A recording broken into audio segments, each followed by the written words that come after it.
অসম আৰক্ষী ফুপুলাৰ স্বৰূপ পুনৰবাৰ উদঙালে মানৱ সমাজলৈ। অসম আৰক্ষী ফুপুলাৰ স্বৰূপ পুনৰবাৰ উদঙালে যোৱাকালি এটা নাও দুৰ্ঘটনাই।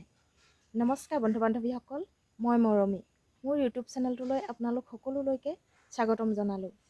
হয়, মই কি ক'ব বিচাৰিছোঁ আপোনালোকে নিশ্চয় গম পাইছে।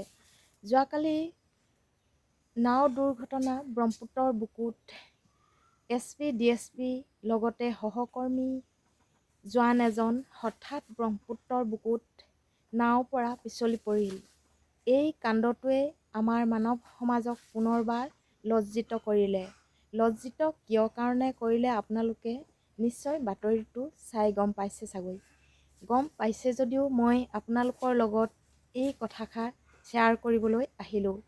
কাৰণ মোৰ মনৰ কেইটামান কথা ক'বলৈ বুলি আপোনালোকক আহিলোঁ। যদি কথাকেইটা ভাল লাগে মোৰ কমেণ্ট বক্সত কমেণ্ট কৰি জনাব। 1 নম্বৰ কথাটো হৈছে, আজিকালি বন্ধু যিমানেই ঘনিষ্ঠ নহওক কিয় বিপদৰ সময়ত কেতিয়াও আচলতে সহায় নকৰে। উদাহৰণস্বৰূপে যোৱাকালি ঘটনাটো নিজ চকুৰে দেখিলে। নিজৰ সহকৰ্মী কেইজন লগত থকা পাছতো আৰু ওপৰলা SP DSP লগত থকা পাছতো যিজন জোৱান পিছলি খাই নদীৰ বুকুত সোমাই পৰিলে, সেই জোৱানজনক বচাবলৈ কিন্তু কোনেও প্ৰয়াস কৰা দেখা নগ'ল। আচৰিত মানৱ সমাজ, আচৰিত। দিনক দিনে আচলতে আমাৰ ইজনৰ প্ৰতি সিজনলৈ মৰম ভাৱবিলাক কমি আহিছে। উদাহৰণস্বৰূপে বহু দেখি আছোঁ। তথাপিতো এনেকৈ ছ'চিয়েল মিডিয়াত বিয়পি গ'লে আচলতে বেয়া লাগে মনবোৰ। কাৰণ নিজৰ সতীৰ্থ এজন যেতিয়া নেকি পানীত ককবকাই আছে, কোনো এজন ব্যক্তি মনলৈ নাহিলনে তেওঁক যে আমি বচাবলৈ চেষ্টা কৰিব লাগে। নদীত বেলেগ মানুহ পৰিলেই কিছু লোকে বচাই বীৰত্ব সন্মান লাভ কৰিছে। বহুকেইটা আমি ভিডিঅ' দেখিছোঁ। কিন্তু তাৰ মাজত এজনৰো সাহস নহ'ল। তেওঁলোকে কেনেকৈ SP DSP পদত নিযুক্তি পালে। আপোনালোকে কথাষাৰ এবাৰ ভাবি চাব।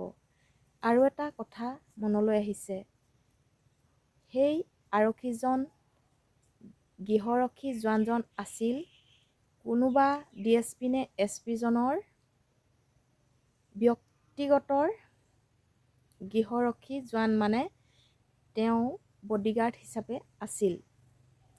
এতিয়া কথাটো হ'ল, বেলেগ এজন মানুহৰ লগত গৈ তেনেকৈ এজন জোৱান বা এজন মানুহ মৃত্যু হ'লে তেওঁৰ ওপৰত ইতিমধ্যে বহু প্ৰশ্ন উত্থাপন হ'লহেঁতেন।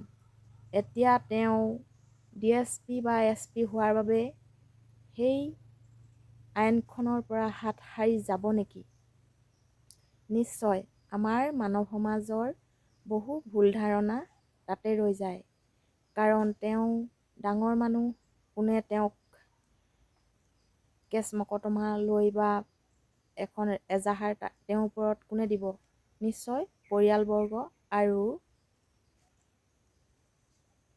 দল সংগঠনসমূহে এনেকুৱা কথাবিলাকত মাত মাতিব লাগে। কাৰণ চকুৰ আগত এজন যুৱক মৃত্যু মুখত পৰি আছে আৰু তেওঁলোকে অলপো চেষ্টা কৰা নাই। কাষৰ এখন নাৱে অলপ চেষ্টা কৰিছিল, তেতিয়া হয়তো সময় বহুত পাৰ হৈ গৈছিল।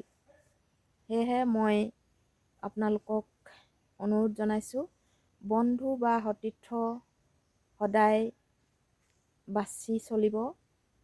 আজিকালি পৃথিৱীখন কোনেও বুজিব নোৱাৰাৰ মাজলৈ গৈ আছে। কাৰণ কাৰো কোনো আপোন নহয়। ঘৰৰ হওক বা পৰৰে হওক, মুখখনেহে সকলোৰে মিঠা কথা কয়, কিন্তু মৰণৰ সময়ত কোনো কাৰো সাৰথি হ'বলৈ নাযায়। সেইটো উদাহৰণ যোৱাকালি ঘটনাটোৱে দিলে।